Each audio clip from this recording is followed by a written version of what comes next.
Bienvenue les cadettes et les cadets. Dans ce chapitre, nous allons continuer notre exploration du CSS, avec les couleurs, les polices de caractères, les marges, les positionnements, les tailles, etc. Avant toute chose, avant de commencer notre exploration, nous allons compléter notre fichier HTML que nous avions vu la dernière fois. Ici, nous avions un fichier style.css. On va créer simplement un second fichier qui va s'appeler index.css. Pourquoi deux fichiers CSS ? Tout simplement parce que si on va sur notre maquette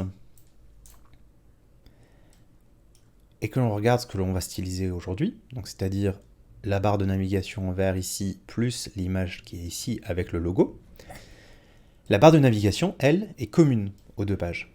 Donc le fichier de style sera également commun aux deux pages. Sauf que la partie image ici est spécifique à la page index.html. Elle n'aura pas besoin ici d'être stylisée, donc le style qui va être associé à ces images-là n'a pas besoin d'être partagé avec la deuxième page HTML. Donc, le code commun, nous le mettrons dans style.css, et le code spécifique, je le mettrai dans index.css. Je l'ai appelé index.css, tout simplement parce que c'est le code spécifique de la page index.html. Je vais donc dans mon fichier CSS, je crée mon fichier index.css, et maintenant, on a nos deux fichiers pour travailler correctement sur nos éléments. La première chose que l'on va faire, c'est de voir comment créer des commentaires en CSS. Alors, les commentaires en CSS s'écrivent comme ça. / étoile, étoile slash, ça va vous permettre de mettre, par exemple, des éléments de séparation. Ici, ça va être mon header, donc je mettrai le code de mon header en dessous. Comme je vous ai dit, le fichier style.css aura le code commun. En commun, entre les pages, on a la navbar ici, on va plutôt mettre navbar du coup, et le footer. Donc, je peux tout de suite mettre footer. Et je peux mettre mon code ici, ça me permet donc comme ça d'avoir des séparateurs qui me permettent un petit peu d'organiser mon code. Maintenant, on va voir ensemble comment indiquer des tailles à nos éléments HTML. Alors, pour indiquer une taille à un élément, on sélectionne l'élément et on a deux choix.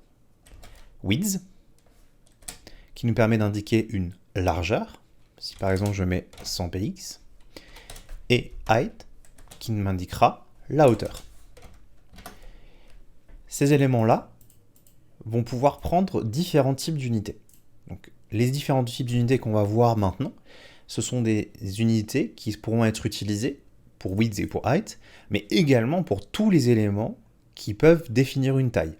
Les marges internes, les marges externes, les arrondis, les positions, etc., etc. À partir du moment où on définit une unité pour indiquer une distance, on peut l'indiquer donc avec les différentes unités qu'on va voir maintenant.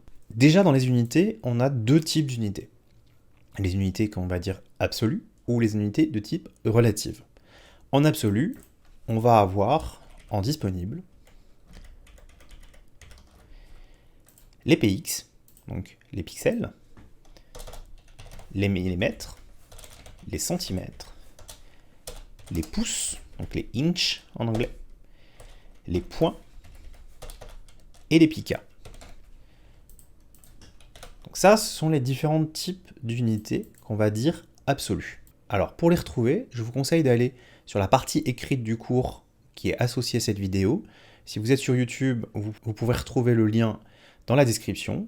Si vous êtes sur la page du cours, c'est en dessous de la vidéo. Donc les différentes unités, très sincèrement, à part le pixel, les autres sont très peu utilisées. Pourquoi ? Tout simplement parce que les autres vont dépendre de la résolution de votre écran. Si vous avez un nombre de dpi un petit peu différent, le dpi veut dire digit per inch, donc le nombre de points par pouce, ça va indiquer le nombre de pixels que vous avez par unité de longueur type millimètre ou centimètre ou inch. Et donc on va se retrouver à avoir des distances qui seront pas forcément toujours les mêmes selon la résolution de l'écran. Même si maintenant le inch et le point ont des valeurs qui ont été fixées, le problème qu'il y a, c'est que ça ne parle pas vraiment. Quand on regarde ici, si je mets l'inspecteur ouvert, si vous regardez là en haut à droite, et que je remets mon écran comme ça, on va l'agrandir, vous voyez que ici, j'ai une distance, j'ai des mesures qui sont indiquées. Ces des mesures, là, elles sont indiquées en pixels. Donc en fait, c'est beaucoup plus simple de parler en pixels puisque vous connaissez la résolution en pixels de votre fenêtre. Donc, indiquer un nombre de pixels à vos éléments au niveau de la page, c'est quand même beaucoup plus parlant que toutes les autres unités qui sont indiquées ici. Donc c'est pourquoi, aujourd'hui, dans les valeurs absolues, on aura plutôt tendance à parler en pixels. Ensuite, pour les valeurs relatives, on aura différents types de relations selon un contexte ou d'autres unités de mesure. Alors, la première, ça va être le pourcentage. Si par exemple, je mets width 100%, ça va indiquer 100% de l'élément dans lequel votre P va être. Si on reprend la maquette, si ça, c'est un paragraphe, et que je mets 100%, ça va être 100% de la largeur de l'élément dans lequel le P est. Si cet item-là fait... Alors, on va prendre... Ça, c'est la grille. Moi, je veux une carte. Si une carte fait 360 pixels de large, et que mon paragraphe est à 32 de chaque côté, eh ben, mon paragraphe fera 360 moins 32 pixels de large, puisqu'il fait 100% de la taille disponible. Les 16 ici, c'est une marge interne que notre carte va mettre. Donc, 100%, ça va indiquer la taille du parent. Si votre élément est directement dans body, par exemple le header ici, si je mets 100% pour le header, eh ben, ça va être 100% de la taille de body. Donc, pour la largeur, en tous les cas, ça sera 100% de l'écran ici. Attention à la hauteur, on verra un petit peu plus loin que ce n'est pas le cas. Donc ça, c'est en fonction de l'élément dans lequel votre élément est. 100% en largeur, ça veut dire 100% de la largeur du parent. Body, s'il est à la racine, la largeur du parent, si il est dans un parent. Ensuite, vous avez deux unités qui sont assez proches. EM, alors on va plutôt mettre 1, parce que là... EM et REM. Alors, pour bien comprendre, je vais me mettre dans main d'ici, je vais mettre un paragraphe, et je vais rajouter du zombie ipsum. Alors, je prends le zombie ipsum, je prends un bout de texte, je le mets dedans. Voilà. Ici, vous avez votre P qui fait, alors j'ai mis un REM, donc il n'est pas très large. On va lui mettre un width à 100%. Et c'est plutôt, on va dire sa marge interne, on en reparlera de padding, on va le mettre à 1 REM. Alors, là maintenant, si vous regardez, vous voyez que en vert, donc autour ici, là, vous voyez en vert le padding. Alors, il est de 1 REM. 1 REM veut dire, le R veut dire route, et EM, en fait, c'est M en anglais, parce que c'est la largeur que prend la lettre M au niveau de la police de caractère qu'on utilise dans la font size qu'on utilise. En fait, en typographie, on considère que M est une valeur de référence au niveau de sa largeur pour définir une distance. Donc dans notre cas à nous, un M, c'est la largeur d'un M dans la font family qu'on utilise, dans la font size qu'on utilise. Ensuite, on a donc les deux variantes qui sont REM pour route EM et EM qu'on va voir. Alors, ici, REM, on voit ici qu'on a la donnée qui est notée, donc on est bien en REM. Et si vous allez là dans Computed, le padding qui est noté, il est traduit. Dans le sens où le 1 REM, il est traduit en pixels. Donc, notre 1 REM ici veut dire 16 pixels. En fait, pour traduire le 1 REM, le navigateur va se baser sur la font size indiquée au niveau du root. Et donc, si je mets par exemple au niveau de HTML un font size à 25 px, automatiquement, vous voyez que ici, on passe, alors on va prendre le padding, à 25 px. Donc, le padding, donc c'est la marge que vous avez ici, au-dessus, en dessous et sur le côté à droite, va être de 25 px, puisque un REM correspond à la font size que vous avez au niveau de l'élément root, donc l'élément HTML. Là où un EM, dans ce cas-là, ici, va être la même chose, parce que, en fait, pour pouvoir définir le EM, on va simplement remonter la chaîne qu'il y a à partir de l'élément sur lequel on met la valeur. Donc ici, notre P, on remonte la chaîne, et on s'arrête au premier parent qui définit un font size. Le main, si on va dans le style, ne définit pas de font size, ça c'est celui qui est hérité de HTML. Au niveau de body, on n'a pas de font size, donc on va prendre celui de HTML. Et donc du coup, le 1EM ici, comme on a remonté la chaîne jusqu'à 1 HTML, est la même chose que REM. Mais si par contre, au niveau de notre main, on définit un font size à 20 px par exemple, et ben à partir de ce moment-là, au niveau de notre P, le 1EM correspondra à 1 px, puisque 1EM, on remonte la chaîne, le premier parent qui va définir un font size, c'est main, qui est 20 px. Et donc 1EM égale 20 px. Si on met 1,5 EM, alors dans ce cas-là, notre 1,5 EM sera égal à 30 px, puisque 1,5 fois 20 égale 30. Et donc en fait, le EM et le REM permettent donc de définir une distance. Alors là, je l'ai mis sur un padding, je peux le mettre sur un margin, je peux le mettre sur un width, sur un height, sur un border radius, sur ce que je souhaite. Et en fait, c'est très pratique pour définir des distances en fonction d'une police de caractère. Pourquoi ? Tout simplement parce que vous allez définir un style sur votre page qui est aussi en rapport avec le texte qu'il va porter. Si on prend l'exemple donc de notre élément ici, notre texte qui est à l'intérieur ici, la carte qui est là, est un petit peu définie aussi en fonction du texte qui est à l'intérieur. Si le texte est beaucoup plus grand, ben notre carte, on aura peut-être envie qu'elle soit aussi plus grande.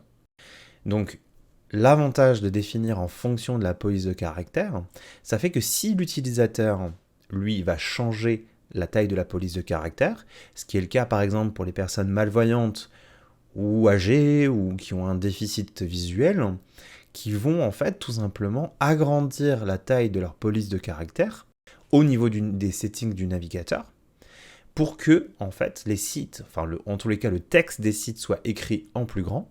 Et en fait, si vous définissez vos tailles en relatif par rapport à la police de caractère, eh ben, vous pourrez du coup définir des tailles qui vont changer si votre utilisateur a une font size plus grande. Alors, si jamais votre utilisateur change au niveau de son navigateur la font size, ce sera plutôt du REM, puisque ce sera celui du root qui sera défini, ce sera plutôt celui-ci. Celui du EM, c'est pour définir, par exemple, une taille qui sera en fonction de la police de caractère qu'il y a dans cette carte, pour que tous les éléments ici soient tout en relation avec une valeur qui est en fait la valeur de la font size. Donc si jamais vous mettez toutes vos valeurs à l'intérieur de distance en EM, vous avez juste à changer la font size de la carte, donc de l'élément qui va englober tout ça, et automatiquement, toutes les distances à l'intérieur vont être multipliées ou divisées en fonction de la modification de font size que vous allez faire. Et le troisième avantage, donc avec les REM, cette fois-ci de nouveau, c'est que quand vous affichez un site internet sur un très grand écran comme une télévision par exemple, et ben, en fait le site va être tout petit. Tous les éléments seront tout petits dessus, puisque les résolutions sont énormes sur une télévision.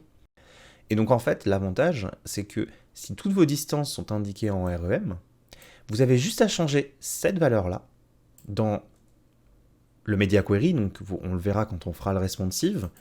Le Media Query, c'est cette syntaxe-là qui permet de définir en fait des valeurs différentes en fonction contexte, comme par exemple, vous dites à partir du moment où on est sur une résolution qui est celle d'une télévision, et ben du coup, on peut lui dire que la font size de HTML, elle sera de 40 px au lieu de 25, et du coup, ben en fait, toutes les distances que vous aurez écrites sur votre site seront modifiées et multipliées par un peu moins de 2.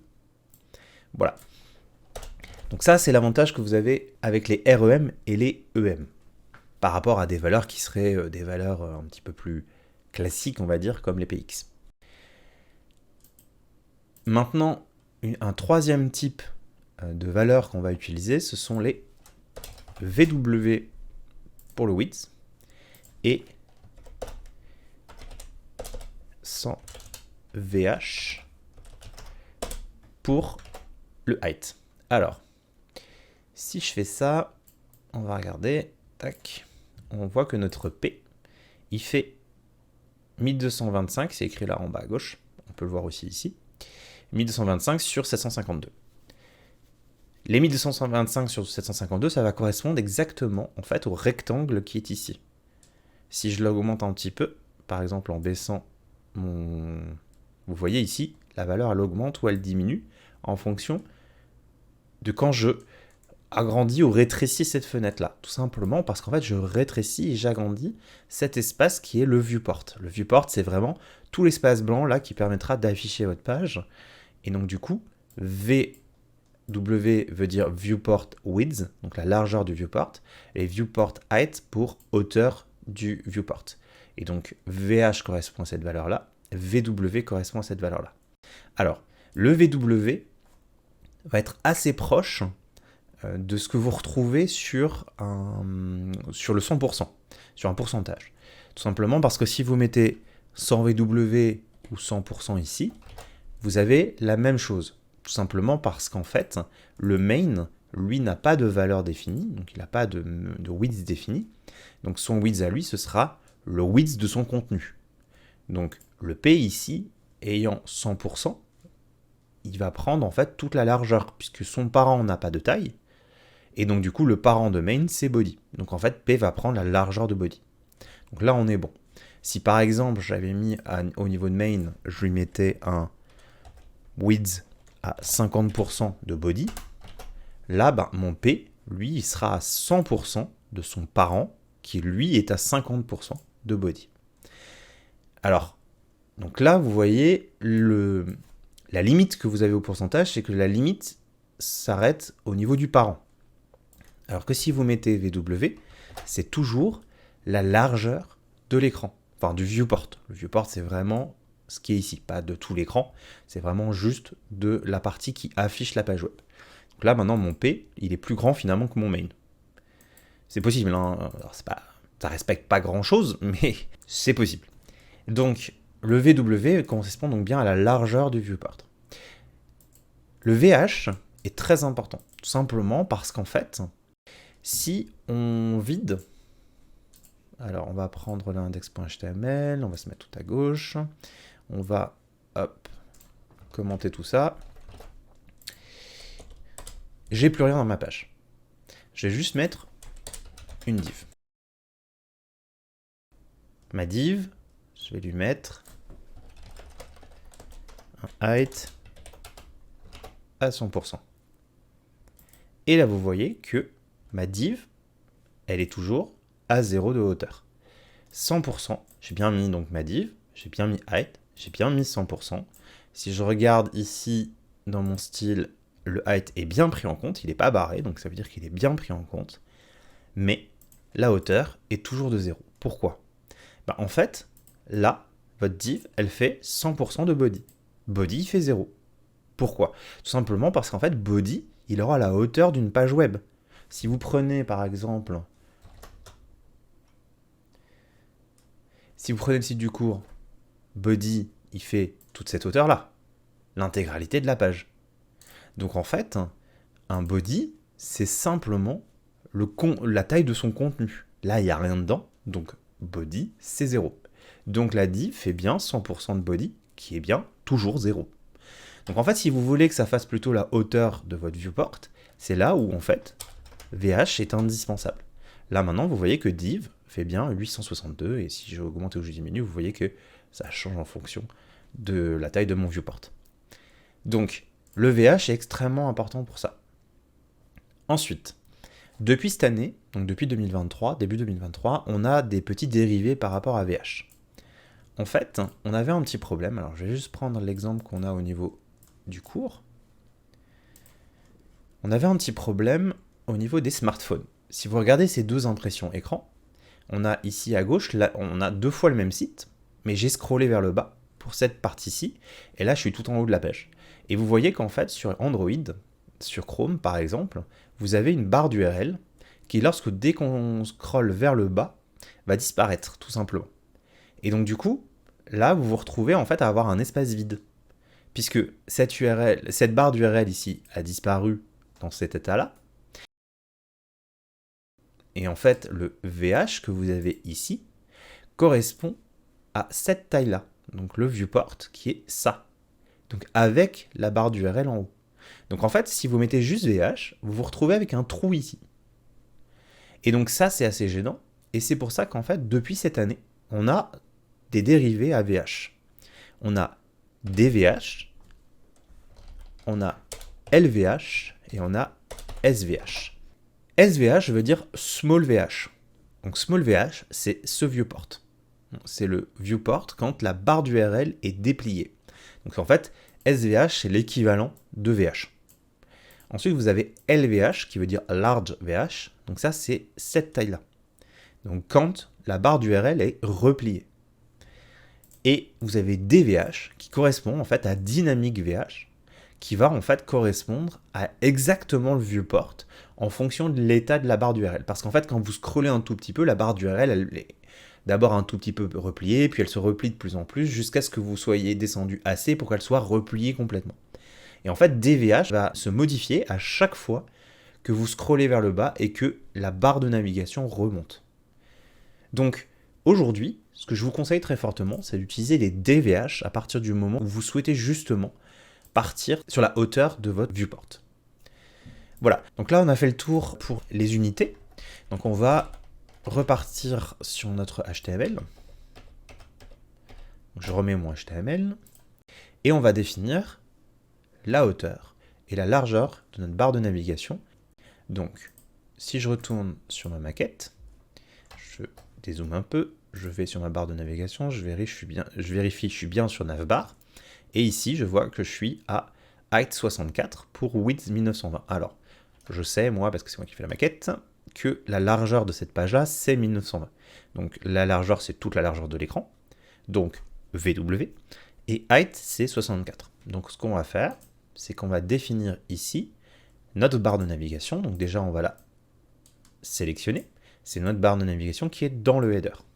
Donc, on va sélectionner header nav, donc la nav qui est dans le header avec un espace, et on lui met un height à 64 et un width à 1920 px ou 100 VW, la largeur de l'écran, tout simplement. Et donc, si on réfléchit un petit peu, par défaut, HTML ici est à 16, on va le remettre à 16, et donc du coup, 64 divisé par 16, ça nous fait 4. Donc on peut le mettre à 4 REM. Comme ça, on permettra aux personnes qui souhaitent agrandir leur police de caractère d'agrandir la hauteur de la barre de navigation, tout simplement pour agrandir, si jamais ils souhaitent agrandir le texte qui est ici, donc les liens, et bien du coup ça permettra aussi que les liens soient toujours à l'intérieur de la barre de navigation avec les mêmes espaces, puisque on a mis quelque chose qui sera relatif à la taille de la police de caractère en route, et donc du coup à la police que eux vont définir si jamais ils souhaitent modifier cette police de caractère. Donc voilà, là on a fait le tour pour ce qui est des tailles, width et height, et des unités qui vont avec. Maintenant on va parler des couleurs. Alors, pour les couleurs, on a plusieurs notations possibles. Donc on va commencer par mettre une couleur au niveau de notre barre de navigation. Si on regarde ici, j'ai la couleur qui est indiquée. Donc là, hop, il me l'a copié. Je peux la définir tout de suite, donc background color. Et je colle tout simplement la couleur qui a été définie. Donc ici, sur Visual Studio Code, vous avez un petit rectangle, enfin un petit carré. Vous mettez votre souris dessus et vous avez en fait le nuancier qui s'affiche ici, avec le nom ici. Alors, vous avez ici une première notation qu'on va voir ensemble, qui est la notation hexadécimale. Donc, la notation hexadécimale va comporter 3 parties. Les 2 premiers caractères, qui vont de 00 à FF, les 2 caractères suivants, pareil, et les 2 derniers, idem. En fait, ça, c'est le taux de rouge, le taux de vert et le taux de bleu. Donc, en fait, ces 3 valeurs ensemble vont définir la quantité à chaque fois que vous avez de rouge, de vert et de bleu. Et en fait, ces chiffres que vous avez ici, c'est l'équivalent des valeurs que vous avez là. Donc AB, si on retourne en RGB, deuxième notation, c'est l'équivalent de 171. Si vous prenez un décodeur hexadécimal,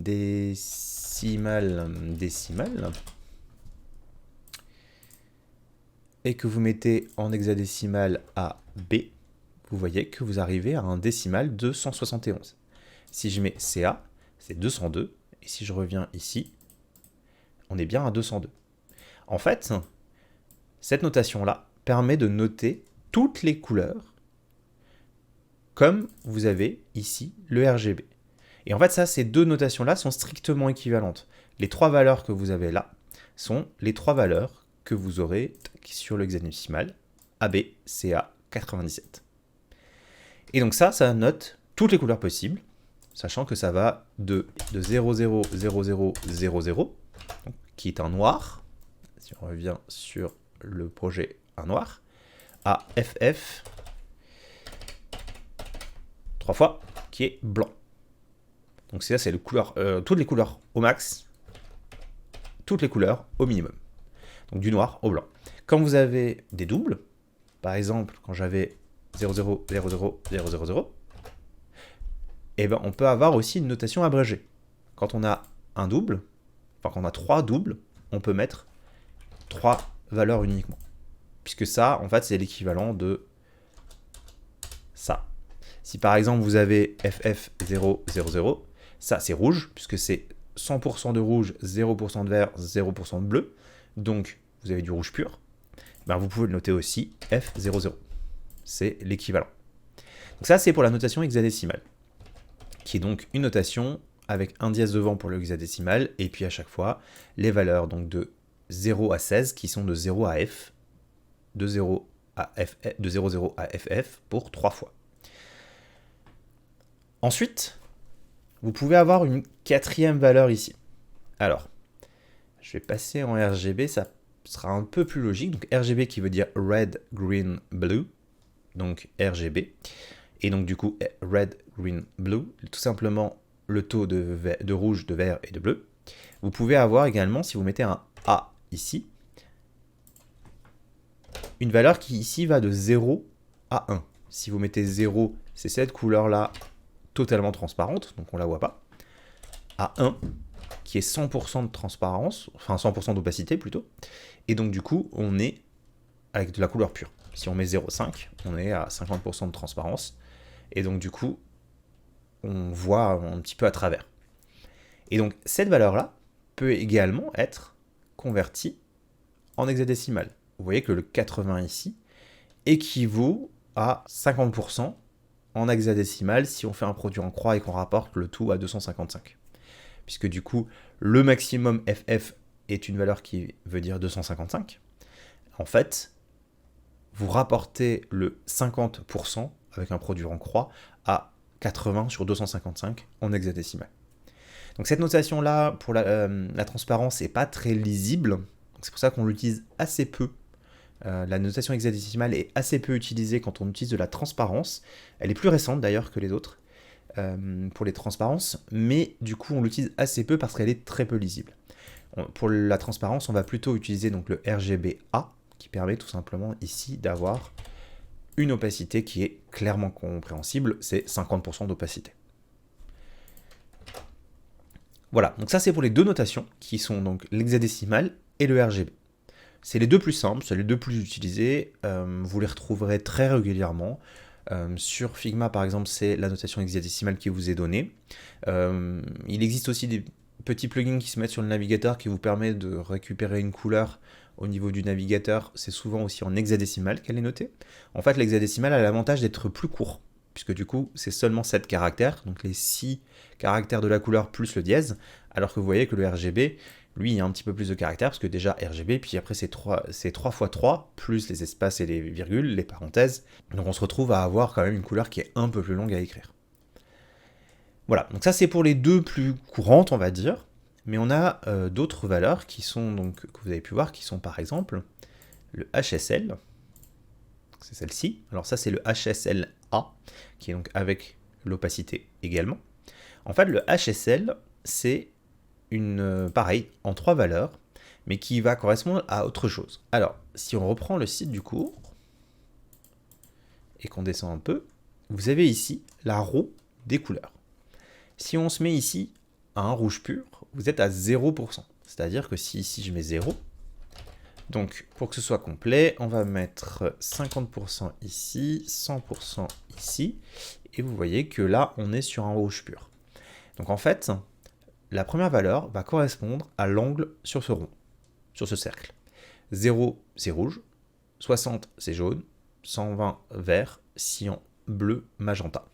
Et en fait, la deuxième valeur ici va correspondre au taux de saturation. Donc 0, c'est du gris. Donc si on met 0 ici et qu'on remet ici, vous voyez que je suis en gris pur. Si je suis à 100%, c'est la couleur pure. Et ici, c'est le lightness. Donc 0, c'est noir. 1, donc 100%, c'est blanc. Et en fait, au milieu, c'est la couleur pure.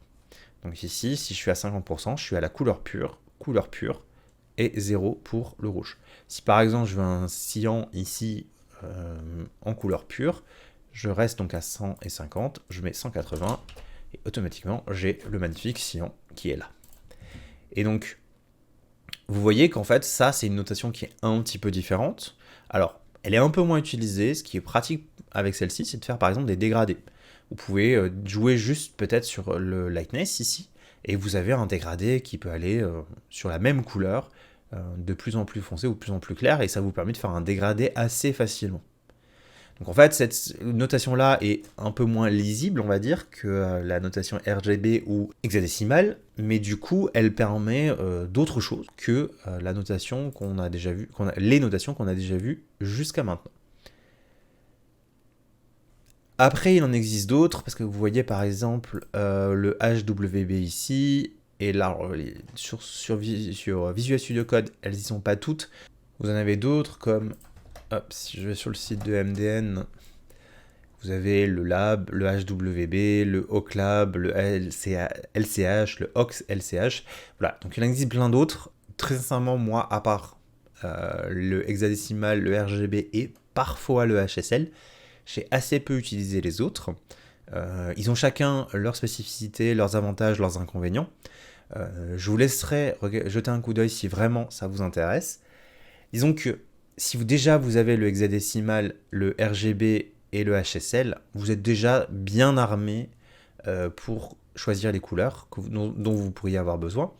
Et une dernière chose qui existe ici, sur le site du cours, vous pouvez retrouver, il existe 140 couleurs dont un nom a été défini au niveau du web. Et donc en fait, les 140 qui ont été définis sont ici, sur ce site. Si par exemple vous voulez Red, c'est exactement donc le FF0000 qu'on a vu, ou le RGB 25500, qui est donc bien un rouge pur. Voilà, donc en fait vous avez 140 couleurs qui ont été définies. Si jamais vous souhaitez utiliser par leur nom, c'est les 140 qui ont un nom. Là par exemple, je peux mettre Purple. Si je cherche Purple, elle doit être dans le coin parce que c'est du violet, elle est là.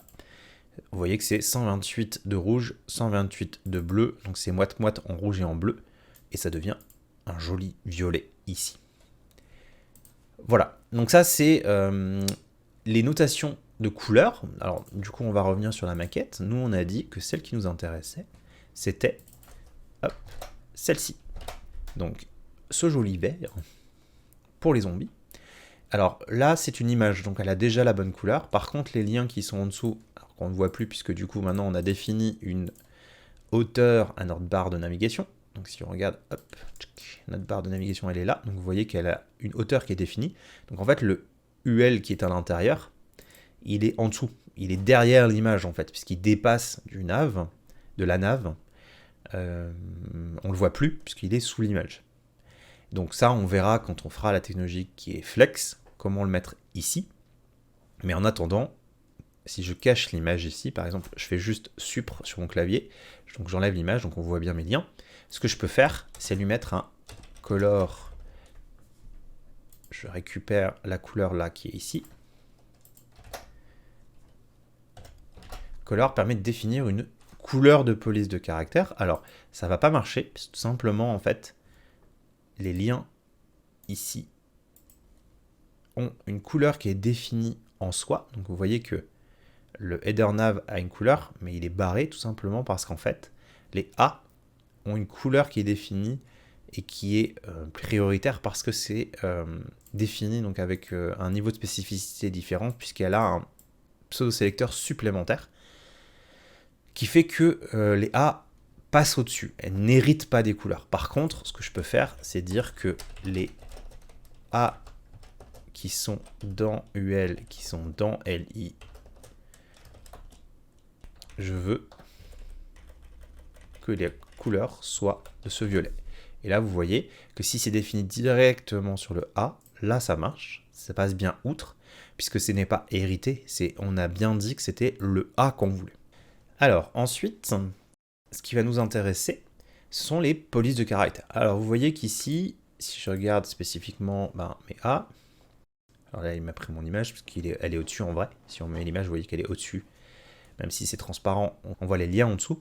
L'image est quand même au-dessus, donc ça ne m'a pas sélectionné les liens. Mais si je clique dessus, vous voyez que la font de famille qui est disponible, alors, vous voyez que j'en ai pas défini. Donc elle n'est pas là, la font de famille. Ce que je peux faire, c'est mettre show all, et du coup, trouver font de famille, donc c'est plus bas parce que c'est par ordre alphabétique.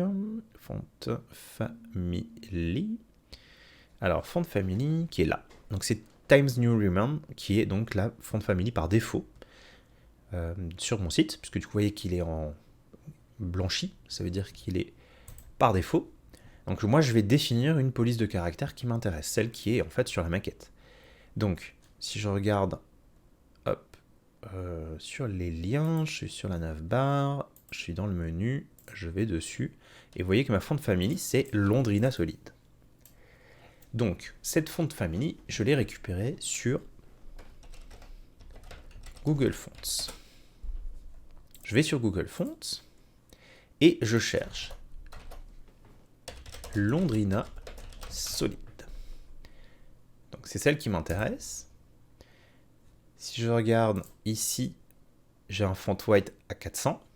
Donc si je vais sur un H2 qui est là par exemple, que je l'ouvre, que je vais dans le texte à l'intérieur, vous voyez que je suis aussi en font white 400, en Londrina Solid également. Si je vais dans le H1, je l'ouvre, hop, H1, Londrina Solid 4 également, et font white à 400. Donc ça veut dire que toutes mes polices vont être en Londrina Solid, à 400 en largeur, enfin en épaisseur. En Grèce, on appelle ça. Donc ce qui m'intéresse, moi, c'est la Select Regular en 400. Je la sélectionne, et vous voyez que maintenant, j'ai une police de caractère dans mon panier. Donc, c'est la seule qui est sélectionnée. Et en fait, Google Fonts me propose simplement des liens pour pouvoir les télécharger. Donc, vous voyez qu'en fait, c'est des links avec un pre-connect qui permet donc de précharger les éléments et surtout un link avec un style sheet. Donc, tout simplement, un fichier CSS. Vous voyez que c'est un fichier CSS qui sera derrière. Et donc, en fait, j'ai juste à le rajouter ici dans mon index.html. Alors, je vous ai bien dit que tout ce qui venait de l'extérieur, on pense toujours à le mettre au-dessus des nôtres. Donc, ici, je rajoute mes 3 liens. Donc les deux pre-connect et le classique. Donc je vais réindenter les lignes, CTRL-ALT-L chez moi. Vous voyez, si je fais CTRL-SHIFT-P, j'ai ici donc toutes les options que je peux faire. Si je mets réindente, qui me permet de réindenter toutes les lignes, vous voyez que j'ai un raccourci qui est ici. Si jamais je peux aussi mettre la roue dentée et définir le raccourci ici, en cliquant simplement dessus. Hein. Là, moi, j'en ai déjà un. Si je clique dessus et que je mets clic droit dessus, je peux mettre Add Keybinding ou alors Remove ou Change si j'en ai déjà un. Donc moi, celui-là, c'est CTRL-ALT-L. Voilà, ça me permet en fait de réindenter toutes les lignes. Parce qu'ils n'étaient pas bien indentés ici. Donc j'ai bien mes deux préconnects et le fichier CSS qui va me permettre de récupérer donc le Londrina solide. Et il me dit de rajouter ça là où j'en ai besoin. Donc là, j'ai vu qu'au final, mes titres et mes paragraphes sont avec la même font family. Donc ce que je vais faire, c'est tout simplement définir au niveau donc, de body, tout le monde sera en font family. Donc body sera en font family, donc tout le monde va hériter de ça. Donc, ça veut dire que les titres comme les paragraphes vont hériter de cette police de caractère. Donc si je reviens ici et que je regarde mes liens, ils sont donc en font family Londrina solide. Donc si je supprime de nouveau l'image, que j'agrandis un peu ici, vous voyez que mes liens sont bien dans une police qui sera quand même, hop, qui est celle qui est ici, donc qui est celle que je veux. Voilà, donc ça c'est pour les polices de caractère. Je vous conseille très fortement d'utiliser Google Fonts, c'est très pratique. En plus de ça, vous avez la possibilité ici de vérifier la licence, donc c'est ça que je cherchais. Ici, vous avez la licence. Vous voyez que ici, c'est une licence qui est open source et qui me permet donc de l'utiliser aussi dans un projet comme celui d'aujourd'hui, qui est un projet d'enseignement et qui sera un projet pour notre client zombie. Et donc, j'ai le droit de l'utiliser puisque c'est une licence open source et que je peux l'utiliser dans un projet commercial. Voilà, donc faites bien toujours attention à la licence de la police que vous utilisez. Un grand nombre de polices sont disponibles sur Google Fonts en open source. Vous pourrez les utiliser. Alors, une autre, si je vais dans Filter, Language, j'ai All Language. Et donc, du coup, je peux mettre latin là. Je vous conseille très fortement de mettre latin ou latin extend, tout simplement parce qu'en fait, si vous ne mettez pas latin, vous vous retrouverez avec une police qui potentiellement ne permettra pas d'utiliser les accents.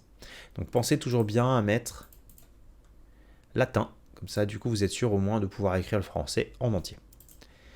Voilà pour ce qui est des fonts de famille. Alors vous pouvez également utiliser des fichiers externes, c'est un poil plus long à faire, et en plus de ça, l'avantage que Google a, comme beaucoup de librairies de ce type-là, c'est qu'ils ont des serveurs un peu partout, et donc en fait votre police de caractère sera toujours un petit peu à côté de votre utilisateur.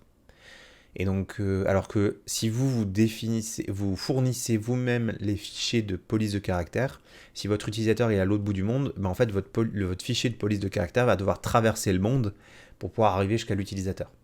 Et alors que si on utilise une librairie type CDN comme ce que propose en fait Google, lui, comme il a plein de serveurs, en fait, l'utilisateur, quand il va charger la police de caractère, ce sera sur un serveur proche de chez lui.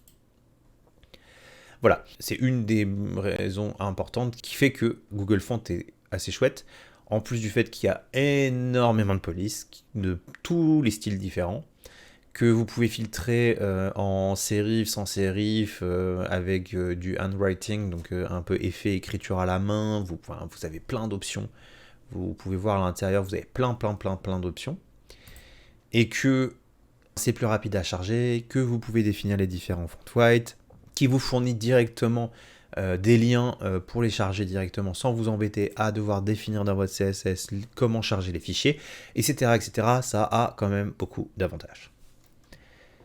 Donc, ça c'est pour ce qui est de la police de caractère. Ensuite, on va, maintenant qu'on a notre police de caractère sur notre projet, on va commencer à parler des marges internes, externes, donc margin et padding. Donc vous pouvez le voir ici, ce sont les deux types de marges qu'on peut avoir sur un élément.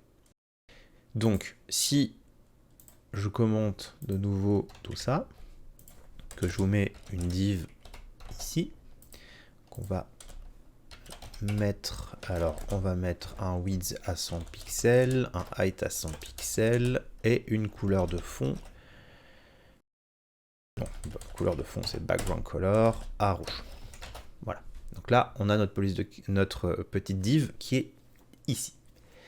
On va lui mettre une bordure. Donc ça, bordure prend plusieurs valeurs. L'épaisseur de la bordure, le type de bordure, donc solide, ça veut dire une bordure pleine, pas des pointillés, pas des tirés. Et la couleur, on va le mettre en noir. Voilà. Donc là, on a une bordure. Alors, on va mettre un petit peu plus grand pour qu'on la voit mieux. Donc là, on a une bordure de 5 pixels. Si on regarde maintenant notre élément qui est notre div, ici, on voit que ça fait 100, 100, et qu'on a une bordure avec 5 de tous les côtés. Si je veux, je peux définir bordure left, top, right et bottom, donc en bas, en haut, à gauche, à droite. Je peux aussi définir les valeurs séparément. Tout simplement, là, le 5px, c'est l'équivalent de border width. Le solide, c'est border style. Et la couleur, c'est border color. Et je peux avoir donc les dérivés qui sont avec le left également. Si par exemple j'ai un left ici, je peux mettre un left color pour définir peut-être une couleur différente à gauche, à droite, en haut, en bas, etc. etc. Donc ça, c'est pour la bordure, c'est juste pour voir un petit peu mieux. Ensuite, je vais vous parler des marges. Donc si je mets un padding, on va mettre un padding à 1 REM. Donc si vous vous rappelez, ça veut dire 16 pixels. Vous voyez que maintenant, mon élément, ici, a grandi. Tout simplement parce que si on va sur le computed, alors je vais décocher le show all, vous voyez qu'en fait c'est 100px, 100px, et je rajoute un padding. Le padding, en fait, c'est une marge interne, c'est-à-dire que c'est entre le contenu, qui est le bleu ici, là, et la bordure. Donc la bordure fait 5, le contenu, là, il est en bleu, et vous voyez que les 16 qui sont autour, donc ça, c'est du vert, normalement, là, c'est parce que c'est vert plus rouge, vous voyez que c'est les 16 qui sont autour. Donc en fait, c'est la marge qui va se mettre entre la bordure et le contenu. Alors que si je mets un margin à 1 REM, vous voyez que c'est une marge qui se met au-delà de la bordure. Vous voyez que là, la marge, c'est ce qui est en orange autour. Donc, margin, border, padding et le contenu. Alors, ça, c'est important de le savoir, tout simplement parce que si on reprend notre HTML, vous voyez qu'ici, tac, tac, tac, mon image, elle est à 5 pixels du haut, 5 pixels du bas, et elle a 16 pixels de la gauche, ici.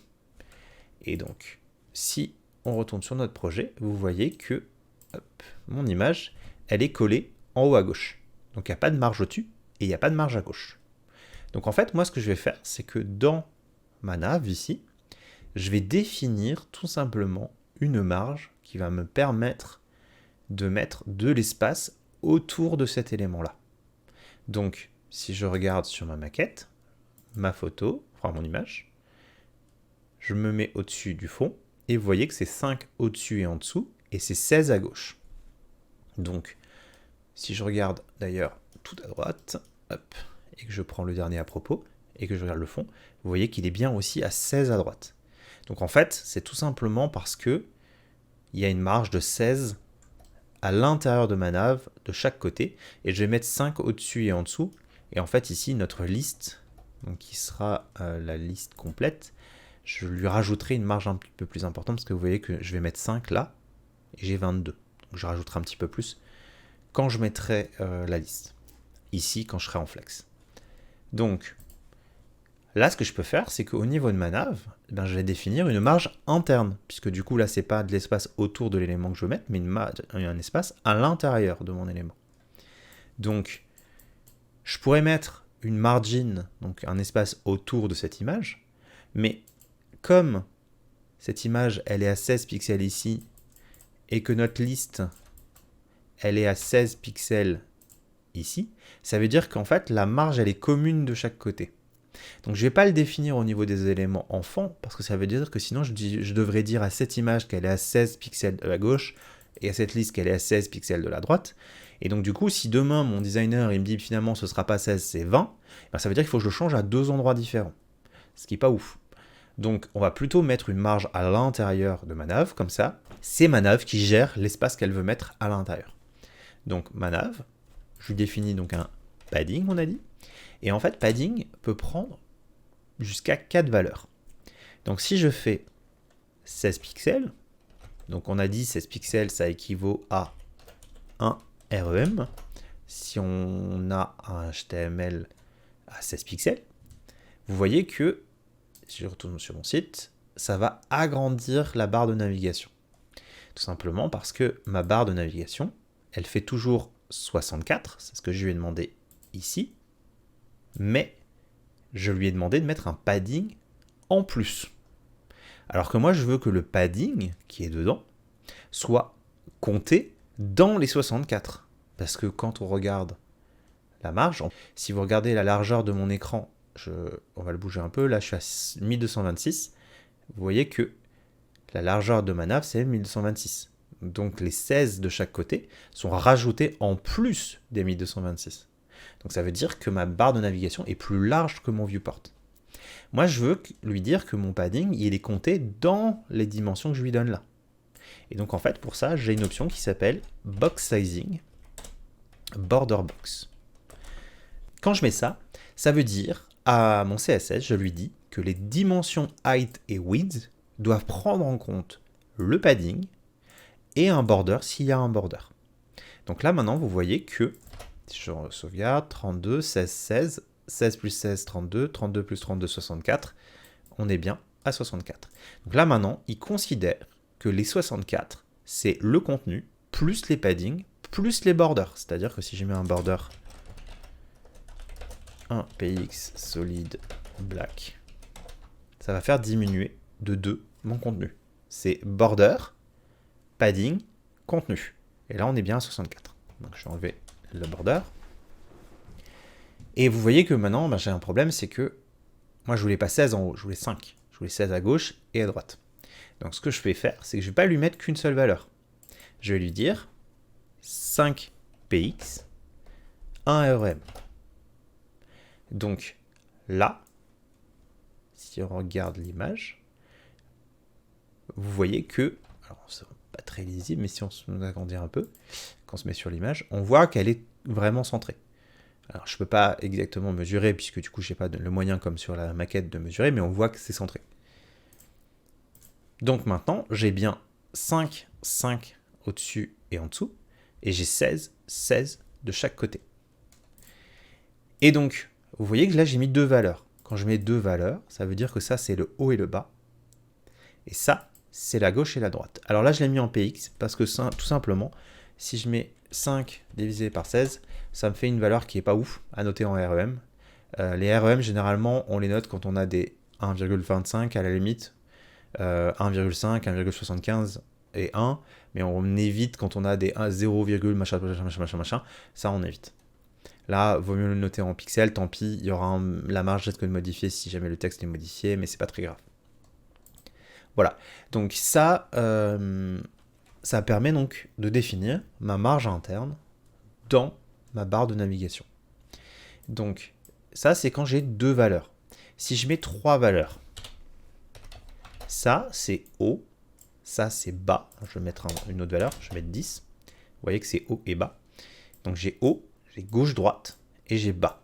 En fait, c'est le haut et après on tourne dans les aiguilles d'une montre. Haut, droite, bas, gauche. Et si je mets une troisième valeur ici, par exemple 2REM, vous voyez que c'est haut, droite, bas, gauche. Donc en haut, et je tourne dans le sens des aiguilles d'une montre. Haut, donc 5px, 1REM, 10px, 2REM. Voilà. Donc, padding peut prendre jusqu'à 4 valeurs. Si j'en mets donc 4, c'est haut et je tourne dans le sens des aiguilles d'une montre. Si j'en mets 3, c'est haut, droite, gauche, bas. Si j'en mets 2, c'est haut, bas, droite, gauche. Si j'en mets qu'une, c'est les 4. Donc le margin, c'est exactement les mêmes valeurs que padding. Il peut prendre juste de 1 à 4 valeurs. Voilà, donc là j'ai défini ma marge interne. Alors quand les liens seront ici, ce sera nickel. Pour l'instant, je ne peux pas les mettre. Donc, ça, c'est bon. On est nickel. La barre de navigation, elle est parfaite. Alors, il manque juste les liens. On verra ça quand on fera flex. Maintenant, on va s'occuper de notre image. Alors, première chose pour notre image, c'est de la sélectionner. Donc, on a header, IMG. Alors, je peux même regarder sur le fil d'Ariane qui est ici. Vous voyez que mon IMG, elle est dans header, elle est dans body. Donc, je peux mettre header IMG et j'aurai les deux qui sont là. Donc, je vous ai dit que ça, c'est du design qui sera spécifique à index. Donc, on va le mettre ici. Alors, je vais pas mettre navbar, je vais mettre header cette fois-ci, puisque du coup, c'est pas la navbar, c'est vraiment juste le header. Et donc, je vais mettre header IMG. Donc là, si je mets... Alors, j'aime bien toujours tester si mon sélecteur est bon en mettant display none. Display none, ça fait tout simplement disparaître les choses. Donc en fait, vous voyez que ça fait disparaître. D'ailleurs, j'ai encore le paragraphe que je vais supprimer ici. Le main, je vais le laisser. Je supprime juste la ligne. Donc là, j'ai mis display none. Vous voyez que ça a fait disparaître toutes les images.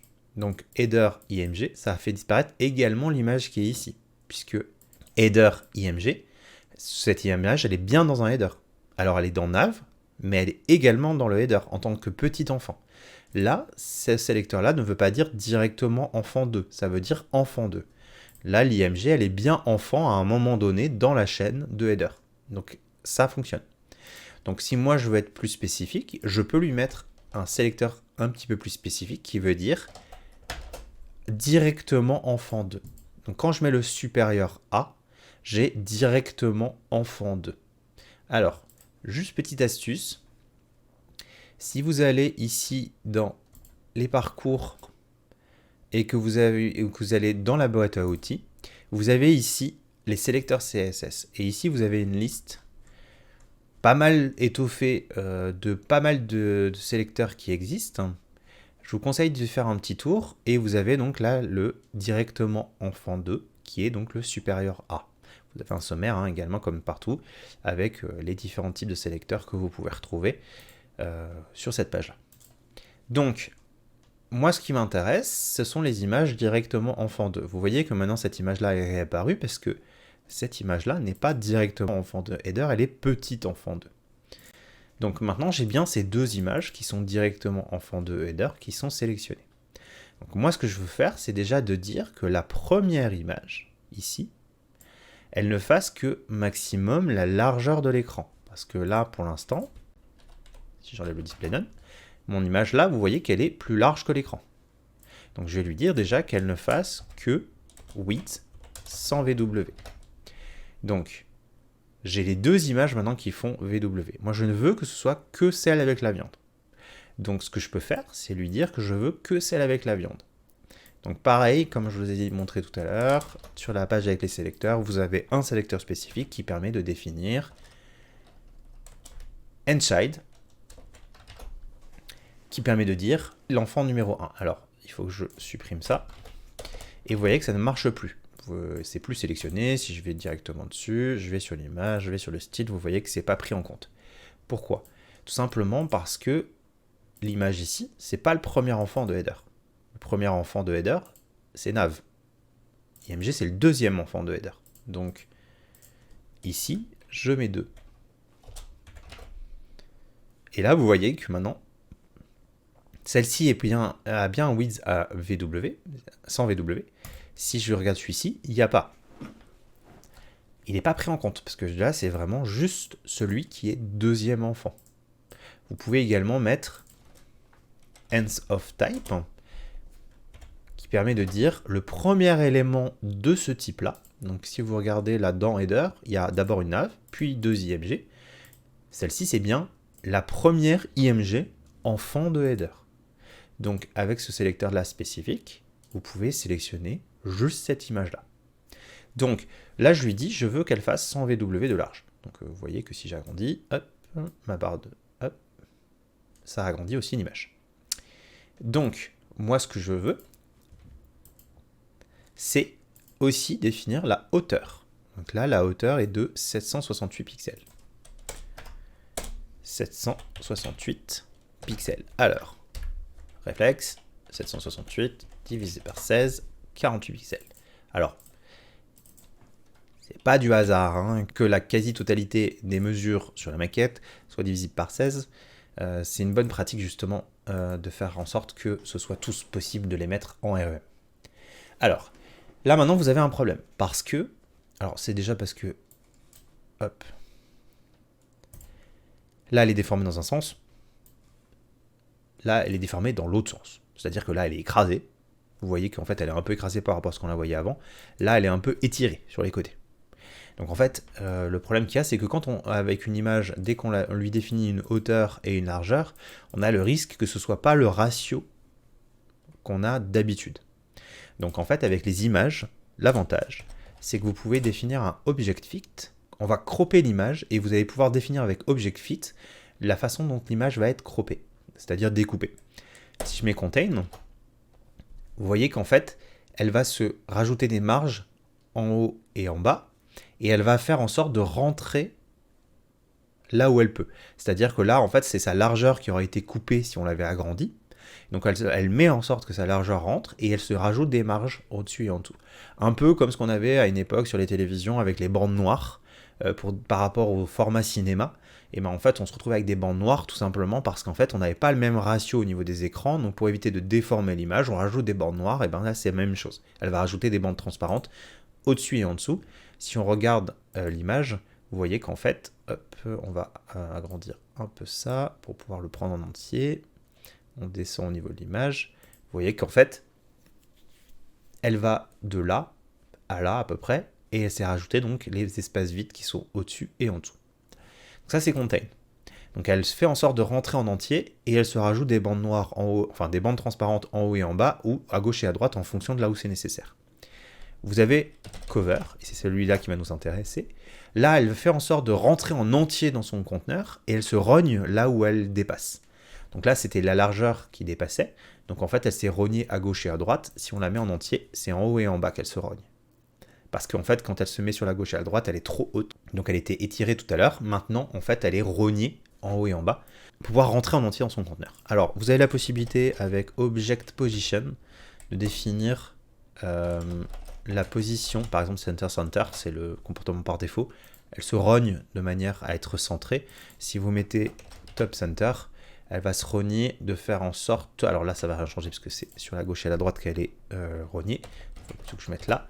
Vous voyez qu'en fait, là, elle s'est alignée à gauche et elle s'est rognée que à droite. Vous pouvez définir 10% par exemple, et elle se mettra à 10% de la gauche, et elle se rognera à 90% sur la droite. Voilà.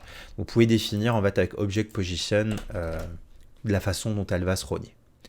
Voilà, donc là, l'image au moins, maintenant, vous voyez que elle est exactement donc, de la taille qu'on voulait, c'est-à-dire la largeur de l'écran et 768 pixels de haut. Et maintenant, on va pouvoir définir la taille de cette image. Donc cette image-là, en vrai, sur le projet, elle est carrée. Voilà. Donc on va prendre hop, la version carrée, qui est donc ici, c'est vraiment l'image type logo. Et on regarde, donc elle fait 710 par 710.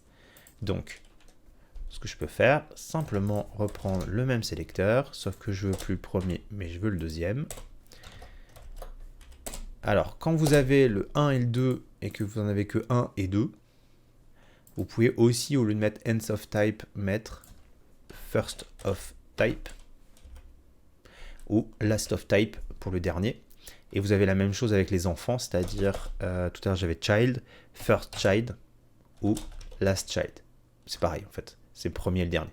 Alors je vais remettre end of type, et je vais mettre 1. Voilà. Donc on a dit 710 divisé par 16. Donc là, c'est pas rond, mais on va le mettre quand même, ça va. On va mettre, tac, alors, faire attention. 375 REM, height 44, 375 REM. Donc, si je regarde, vous voyez que maintenant, hop, mon image, je l'ai fixée et elle fait bien 710 par 710. Le problème, c'est que je veux qu'elle soit au-dessus. Donc, maintenant, on va aborder le dernier point de ce chapitre, qui sont les positions. Les positions vont nous permettre de définir différentes choses. Alors, on va remettre le petit p ici. On va mettre tout ça à fond de size, on va le mettre à 3 rm pour que ce soit un peu plus gros. On voit bien les textes.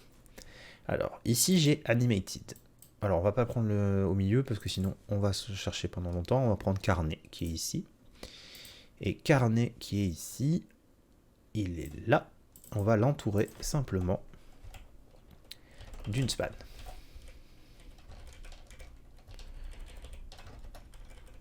Voilà. Ça, on pourra agir directement sur ce mot-là à l'intérieur. Donc, ici, j'ai une span dans un P. Je vais pouvoir définir des positions dessus. La première position, c'est position... Alors, inherit, ça veut dire qu'il doit hériter du parent, donc là, ça ne changera rien. C'est la position par défaut. Statique, qui est donc, justement, la position par défaut. Donc, ça ne change rien. Le carnet, il est toujours par là. La première position qui nous intéressera, ce sera relative. Relative permet tout simplement, vous voyez que si je mets rien d'autre, ça ne change rien. Alors le carnet est bien ici en position relative, on est OK.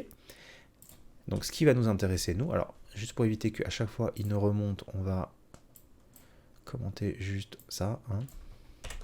Voilà, on voit bien ça. Alors donc là, ce qui m'intéresse, c'est de mettre donc, les options qui vont avec le carnet, qui sont tout simplement top, left, right et bottom. Donc là, moi celle qui va m'intéresser, on va mettre pour l'instant top et left. Alors je pourrais jouer sur right et bottom, hein, c'est pas le problème. C'est juste que là je vais jouer que sur les deux là.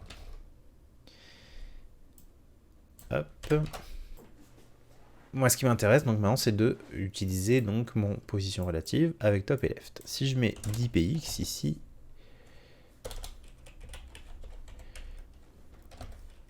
et 10px ici, vous voyez qu'en fait mon texte, il est toujours là au niveau du reste du texte. Donc, vous voyez qu'en fait le reste du texte considère qu'il est à sa place initiale, mais en vrai il va bouger. Alors 10 c'est pas très visible, enfin c'est visible, mais disons qu'on peut voir que si je mets un peu plus, il peut dépasser également, alors on va même mettre encore plus, 50 voilà, il peut même dépasser sur le texte d'à côté. Donc il faut faire attention quand même. Voilà. Mais le texte, le reste du texte considère que lui, il est à sa place d'origine. Il faut bien faire attention à ça, puisque justement, les autres, ce ne sera pas le cas. Position relative permet donc de garder la place de l'élément, mais de le bouger en fonction de cette place initiale. Donc en top, quand on met en positif, c'est vers le bas, en négatif vers le haut, et left, on prend la partie gauche, et à droite, c'est en positif, à gauche, en négatif.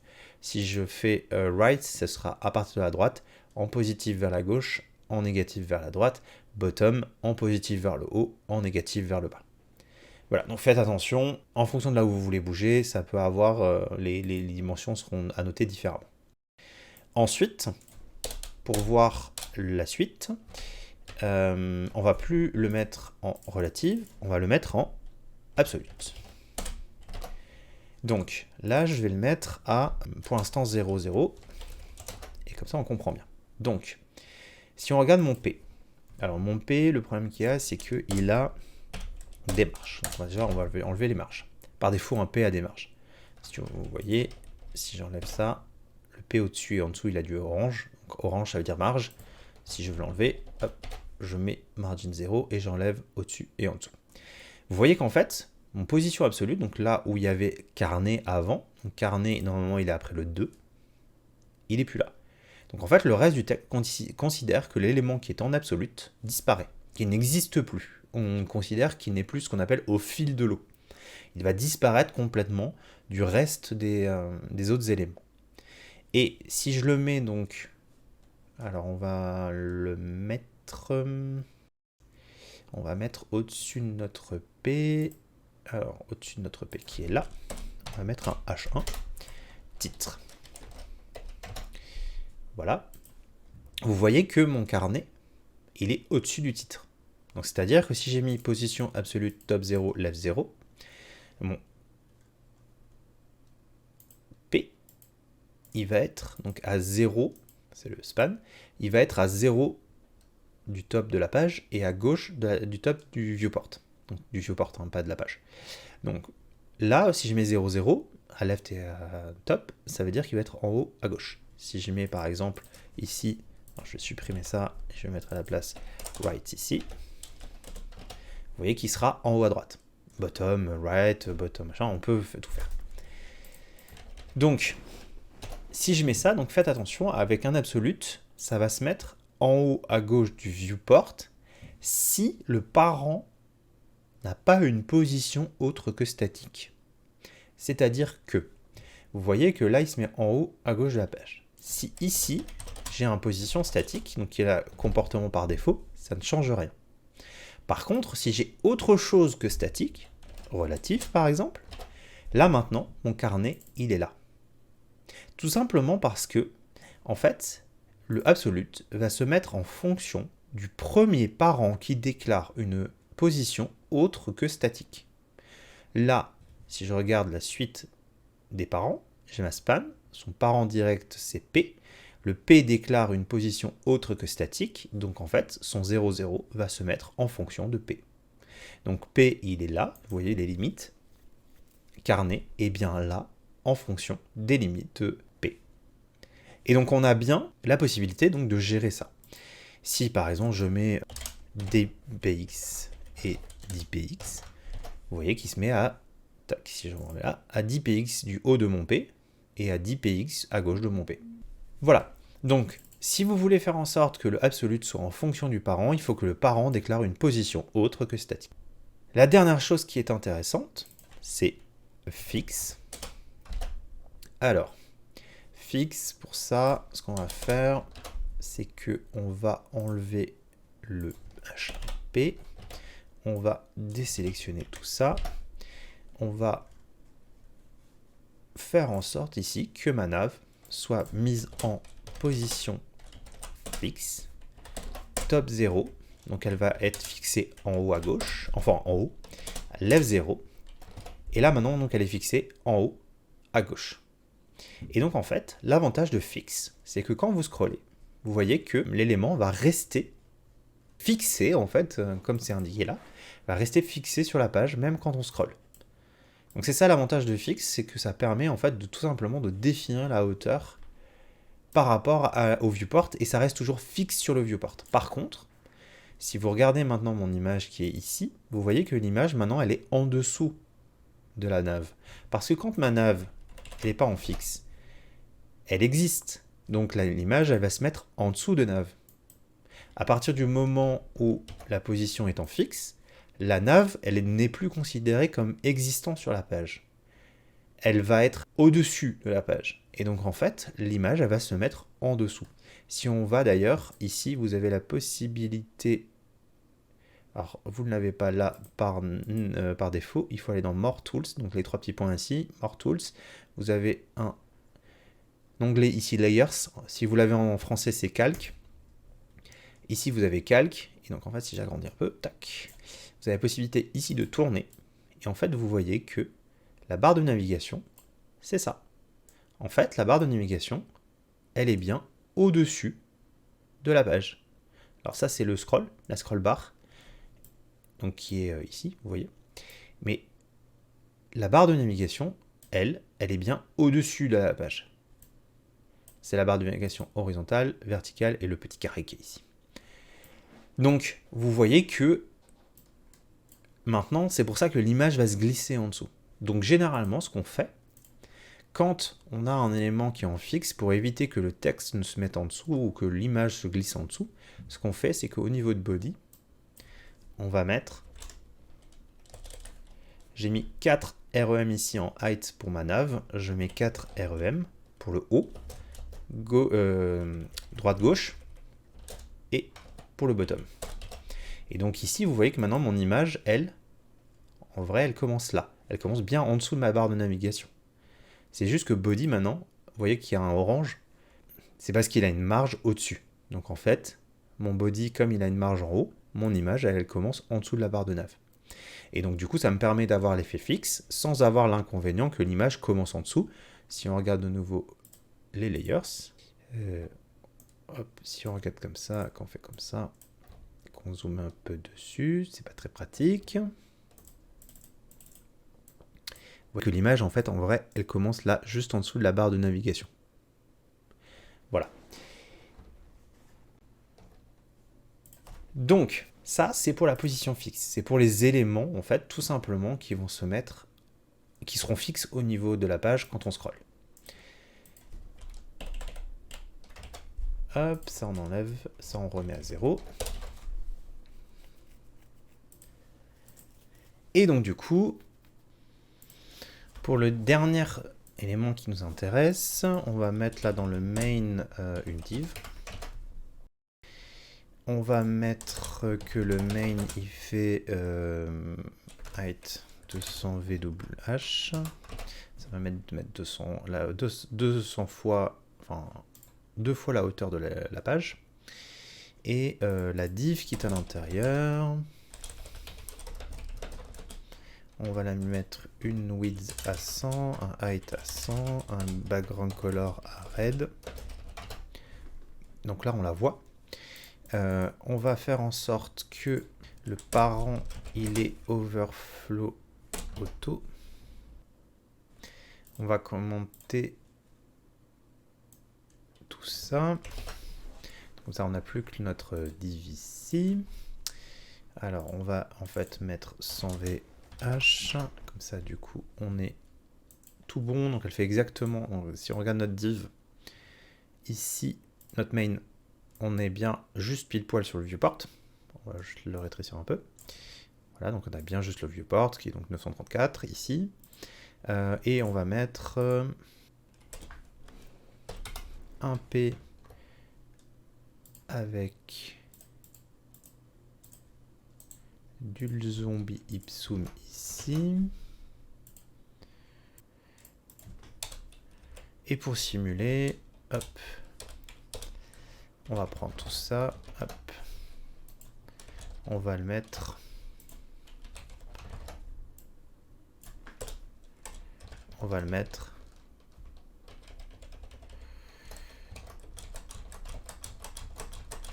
plein de fois en dessous.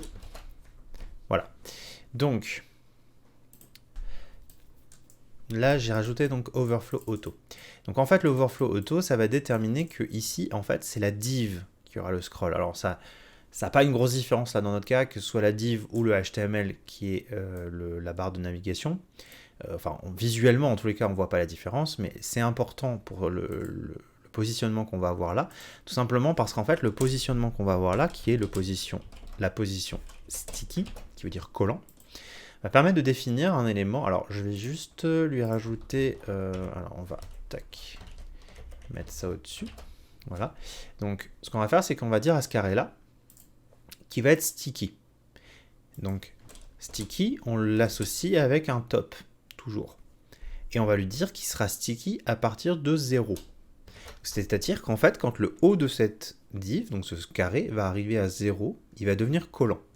Donc à partir du moment où il n'est pas encore en haut, il va monter. Par contre, à partir du moment où vous voyez, alors, pour que ce soit un peu plus visible, on va encore rajouter quelques paragraphes en dessous. Donc, vous voyez que là, il monte avec le reste. Par contre, à partir du moment où il arrive en haut, il devient fixe. Ça, c'est pratique pour avoir, par exemple, une barre de navigation. On a genre une grande image au-dessus, on a une barre de navigation en haut. Et en fait, à partir du moment où la barre de navigation arrive en haut de l'écran, et ben en fait, elle va devenir collante.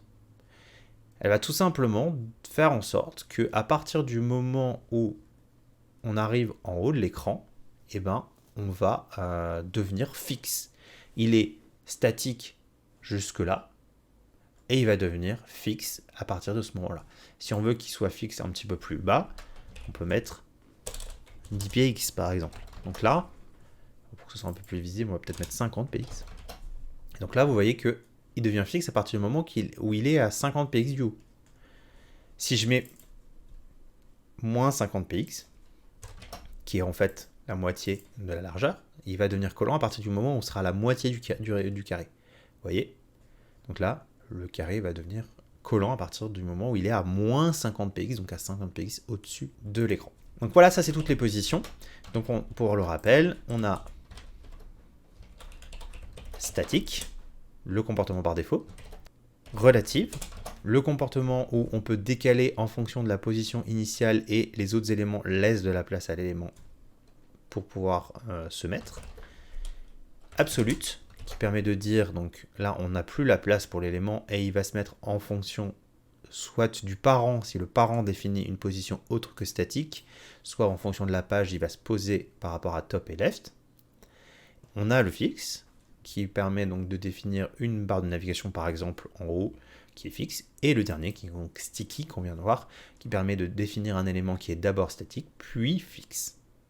Voilà, donc si on enlève tout ça, qu'on enlève tout ça,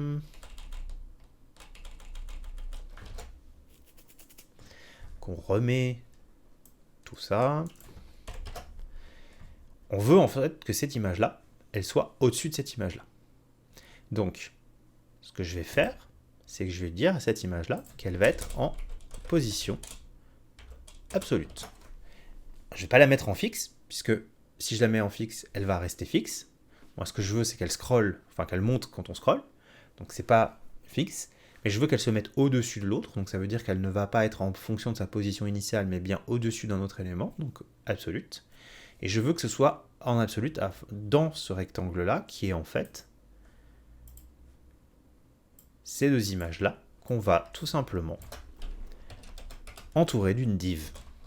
Là, on a besoin de cette div pour définir un parent qui, lui, sera en position autre que statique, pour qu'en fait, la div, qui est donc, si on remet ça, de la taille de l'image avec la viande, alors là, avec l'élément en dessous, puisque du coup, l'élément est en dessous aussi, je vais pouvoir lui mettre en position absolute.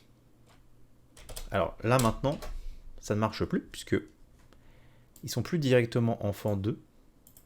Il y a une div au milieu, donc il va falloir que je lui dise qu'elles sont dans les divs. Je n'ai plus besoin de dire directement enfant 2, puisque l'autre image ici n'est pas dans une div. Donc si je déplie le nav, cette image-là n'est pas dans une div. Donc je n'ai pas besoin de préciser ce que je précisais tout à l'heure. Donc là maintenant, si je regarde ma div, vous voyez que c'est bien juste la taille de la viande, puisque du coup, cette image-là étant en absolute, elle n'existe plus en vrai dans le fil de l'eau, comme on disait tout à l'heure. Elle n'est que au-dessus des autres éléments. Donc la div ne lui laisse plus de place non plus. Donc la div est vraiment juste la taille de la viande. Donc on est bon. Et je peux lui dire par exemple que ce sera... Alors, pour l'instant, je vais mettre 50%. Ce sera pas bon du tout, hein, parce que 50%, vous allez voir que c'est... Alors, on va plutôt mettre 0, top 0 et left 0. Voilà, donc notre image ici, elle est en haut à gauche de la div, vous voyez. Alors, pas en haut de la div, parce que du coup, justement, je n'ai pas précisé la div. Donc, on va mettre header div, position relative. Et là, maintenant, donc, vous voyez bien que mon image ici, elle est bien en fonction de la div. Alors, pour l'aligner bien au centre, comme on a là sur la maquette, on va utiliser la même techno que pour pouvoir mettre les liens ici. Donc, je ne vais pas définir le positionnement au centre, on le fera donc avec Flex, qui est donc dans un chapitre suivant. Donc, pour l'instant, on va s'arrêter là. Alors, en regardant tout à l'heure, je me suis rendu compte d'une petite chose, c'est que vous voyez, quand on commence à avoir la barre de navigation ici, la barre de scroll ici, vous avez également une barre de scroll ici. Tout simplement parce qu'en fait, je me suis rendu compte que le VW, et c'est d'ailleurs ce qu'on voit quand on regarde les layouts, si on regarde ici, vous voyez qu'en fait, le VW, donc l'image et donc cette image-là plus la barre de navigation ici, elles sont également sous la barre de navigation. Parce qu'en fait, les barres de navigation ne sont pas considérées donc comme sur le layer, mais au-dessus des layers. Donc les images vont se mettre en dessous. Et donc pour pouvoir les mettre en dessous, vous voyez que j'ai également un scroll horizontal, ce qui n'est pas ouf. Donc en fait, ce que je peux faire, c'est plutôt mettre 100%. puisque du coup le VW correspond donc bien au viewport avec la barre de navigation. Et moi je veux sans la barre de navigation qui correspond donc au pourcentage. Et ça me permet ici et ici, si je le mets tous les deux en pourcent, vous voyez que je n'ai plus la barre de navigation horizontale puisque mes images maintenant font bien 100% qui est donc jusque là et pas tout le viewport qui est avec la barre de scroll. Donc voilà pour ce chapitre. Donc on a fait le tour de ce qu'on devait voir aujourd'hui. Donc on a vu les tailles avec leurs unités en absolu et en relatif, comment gérer les couleurs, comment gérer le padding et le margin. On a vu la police de caractère, on a vu les différentes positions qu'on pouvait avoir. Donc là, en fait, vous avez les principaux éléments importants en CSS pour pouvoir commencer à faire un design intéressant. Comme d'habitude, on n'oublie pas de committer. Donc j'ouvre mon terminal, j'ai mes deux fichiers modifiés, mon nouveau fichier, status. Donc nouveau fichier, c'est le index.css, donc c'est le 1, et les deux fichiers modifiés. Donc tout cela, je veux les committer pour dire que j'ai fait du style. Donc je fais git add all, git commit, message, je mets bien la même petite icône, puisque c'est l'icône de style qu'on avait vu donc dans un cours précédent. Et je vais mettre, donc là, on a add size for items and position for image. Voilà. Donc là, on a commité. Vous voyez que tout est vert, c'est bon. Je suis parfait. Et donc dans les prochains chapitres, nous allons voir deux technologies hyper pratiques et surtout indispensables à connaître qui sont Flex et Grid, qui vous permettront donc d'aligner et d'organiser vos éléments sur les pages. Et donc du coup, ça nous permettra donc de faire nos liens ici et également pour Grid d'aligner correctement nos 6 items comme ça dans une grille. Voilà, c'était l'instructeur Guildo pour le Front de Libération d'Internet.